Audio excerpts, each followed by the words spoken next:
Votre entrevue est le fil rouge de votre film documentaire. C'est ce qui va venir lier votre histoire au visuel que vous avez tourné. L'entrevue va permettre de donner du contexte aux images tout en apportant une certaine profondeur aux propos. Mais il y a un monde de différence entre réaliser une entrevue et la réussir. Donc c'est avec ces secrets-là que moi personnellement j'opère pour pouvoir réussir mes entrevues et aller chercher l'information et le ressenti que je veux pour mes films documentaires.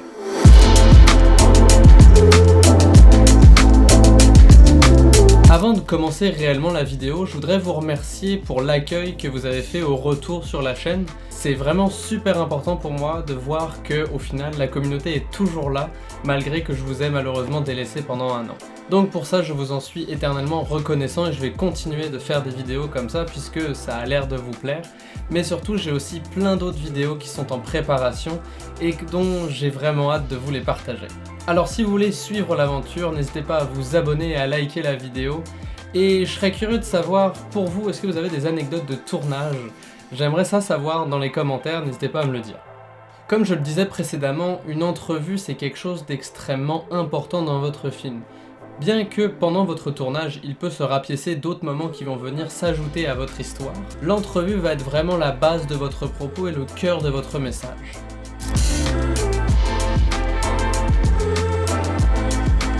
Ça peut paraître bête, mais mon premier secret est de déterminer en amont l'objectif du film. Bien que un film se réécrit 3 fois en pré-production, au tournage et en post-production, de savoir où est-ce que vous en allez avec cette idée de film est super important parce que ça va vous permettre d'avoir votre ligne directrice, de ce fait ne pas perdre du temps à tourner quelque chose qui au final ne vous servira à rien.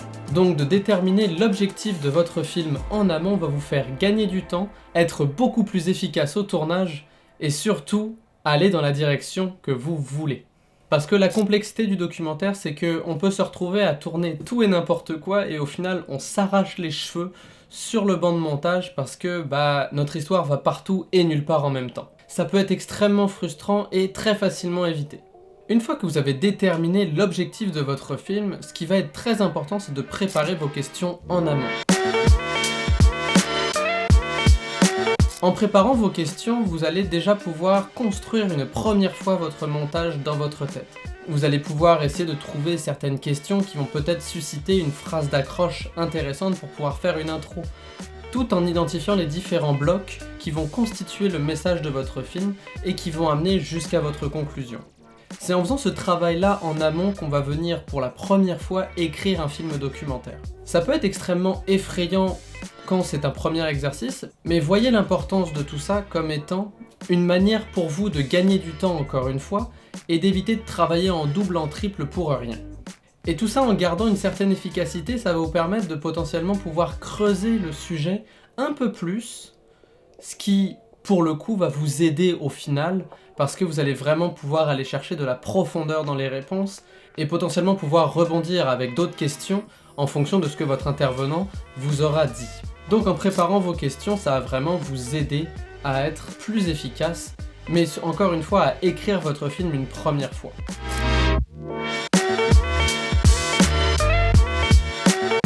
On va pas se le cacher, un setup d'entrevue est souvent très imposant. Personnellement, je tourne avec 2 caméras, une très grosse lumière, une perche qui est souvent très proche mais juste en dehors du cadre pour pas qu'on la voie. Tout ce matériel-là peut être extrêmement effrayant pour quelqu'un qui ne s'y connaît pas. Donc, moi ce que j'aime bien faire, c'est dans un premier temps de créer une relation de confiance et de rendre la personne à l'aise avec ma présence. C'est-à-dire prendre le temps de discuter avec la personne.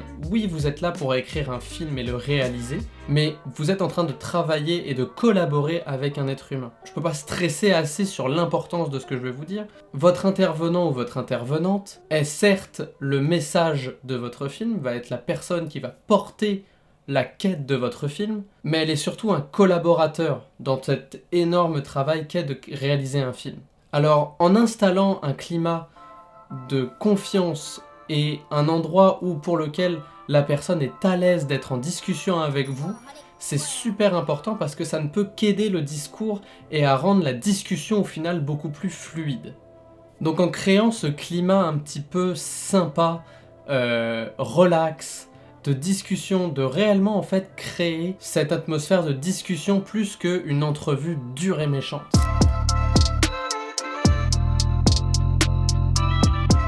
Moi, ce que j'aime bien leur faire, c'est ne pas avoir des questions hyper strictes. Par exemple, c'est quoi ton défi ? Ce que j'aime faire, c'est au lieu de me servir de questions informatives, je vais faire des questions émotionnelles. Plutôt que de lui dire quel est ton défi brut comme ça, je vais plutôt lui dire explique-moi un petit peu comment tu te sens face à ton défi, explique-le-moi.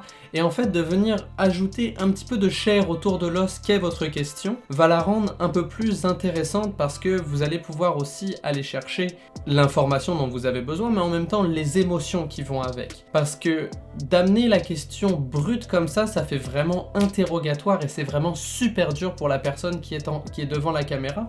Parce que, je vous le rappelle, bien que ce soit pas forcément le cas pour tout le monde, mais le commun des mortels n'est pas tout le temps devant une caméra à parler, et d'avoir un setup comme ça avec des fois un preneur de son, 2 cadreurs, un réalisateur, des fois un assistant, d'avoir toute cette équipe-là autour d'elle en train d'écouter son discours et d'épier les moindres mots qu'elle dit, ça peut être extrêmement effrayant. Donc en instaurant déjà le climat de confiance avec l'intervenant, ça va vraiment vous aider. Mais en plus d'amener les questions plus comme une discussion, comme si vous étiez au café tous les deux, ça va vous aider. Alors pour le coup, faites attention, quand la personne répond, ne dites pas « Ah oui, oh c'est vrai, oh pourquoi pas ?» Essayez juste de garder le silence, ça va permettre de vous aider à avoir du son de meilleure qualité et surtout de ne pas vous arracher les cheveux au montage parce qu'on vous entendra.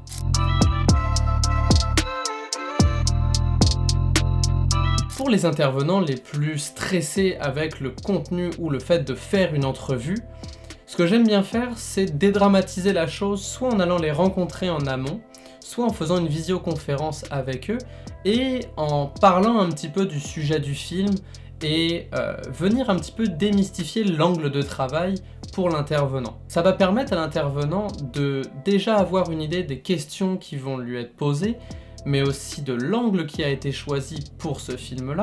Ce qui fait que la personne ne va pas se faire une montagne de stress avec le fait qu'elle passe en entrevue avec quelqu'un, mais au final elle va se dire « Oh j'en ai déjà parlé », ça va venir dédramatiser.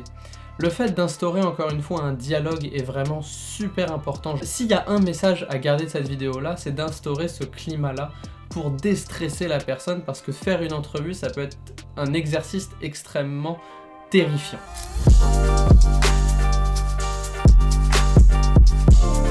Un petit bonus que j'aime bien faire pour les gens qui sont généralement curieux, parce que pour nous c'est devenu normal de faire des vidéos, de placer des lumières, de placer des caméras, de placer des micros, mais pour les gens qui ne sont pas du domaine, c'est tout à fait exceptionnel parce qu'ils ont tout de suite l'image d'Hollywood, des grosses productions, et donc souvent il y a plein de petites choses où ils se posent peut-être des questions. Moi ce que j'aime bien faire quand mon intervenant ou mon intervenante est avec moi dans la même salle pendant que je mets en place le setup d'entrevue, ce que j'aime bien faire, c'est garder en fait un peu un dialogue, tout en montant mon setup, je discute avec la personne, mais surtout si elle me pose des questions de « Oh, à quoi ça sert un nid d'abeille ?» je lui réponds, en fait je viens nourrir sa curiosité pour garder ce dialogue et cet objectif de parler, toujours parler pour garder un lien de confiance et quelque chose de naturel face à cette épreuve de faire une entrevue qui peut être pour certains terrifiante. Et voilà, c'était mes secrets pour réussir vos prochaines entrevues documentaires. Si la vidéo vous a plu, n'hésitez pas à vous abonner, à liker et à me le dire en commentaire, j'ai vraiment hâte d'entendre vos retours. Sur ce, je vous dis faites de bonnes photos, faites de bonnes vidéos, et à la prochaine, ciao tout le monde.